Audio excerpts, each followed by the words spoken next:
Jumpa lagi dengan saya, Anton Diatno, di channel Sigar and Partners.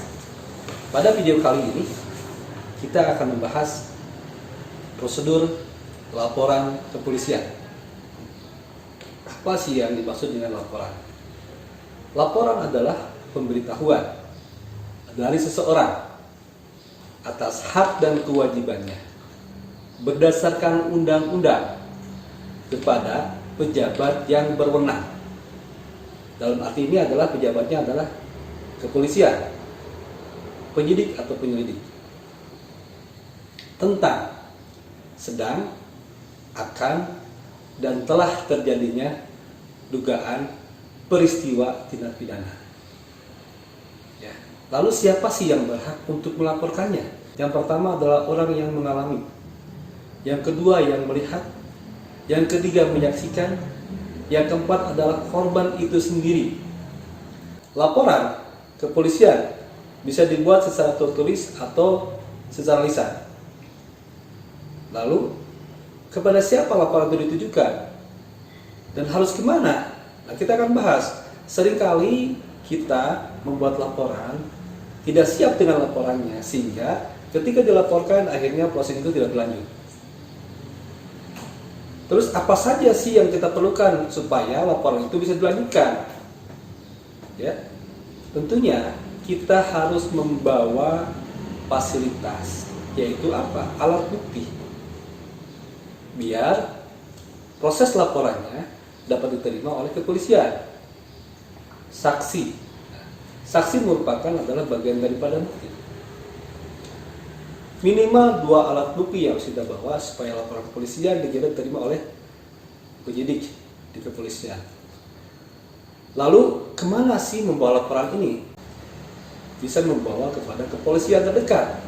Kalau kita tinggal di daerah, di kecamatan, di desa, kita bisa ke polsek terdekat kita, atau bisa ke Polres. Kalau ingin ke atas bisa ke Polda atau ke Mabes. Tapi alangkah baiknya laporan kita masukkan kepada laporan kepolisian terdekat, yaitu polsek.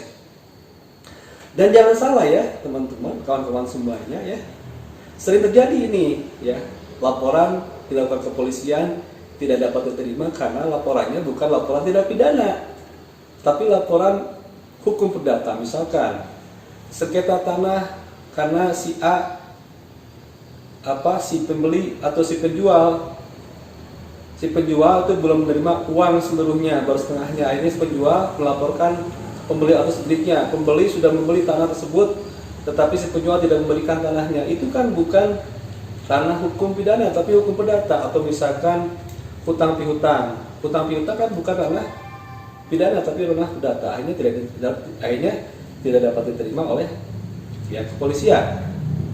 Nah, setelah kita datang kepada kepolisian atau kantor kepolisian, kita masukkan laporan kita kepada Sentral Pelayanan Kepolisian Terpadu atau SPKT.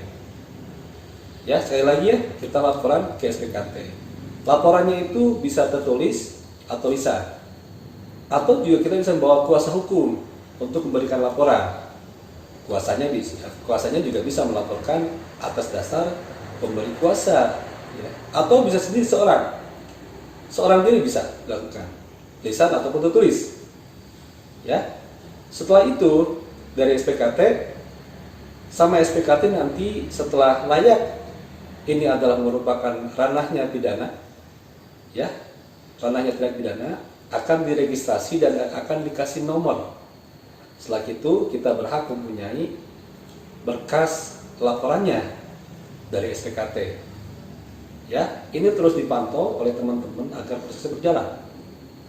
Dan kita juga bisa menambahkan saksi yang lain kalau misalkan penyidikannya atau penyelidikannya itu sudah melalui proses-prosesnya. Ya. Itu yang bisa kami sampaikan. Mudah-mudahan bermanfaat.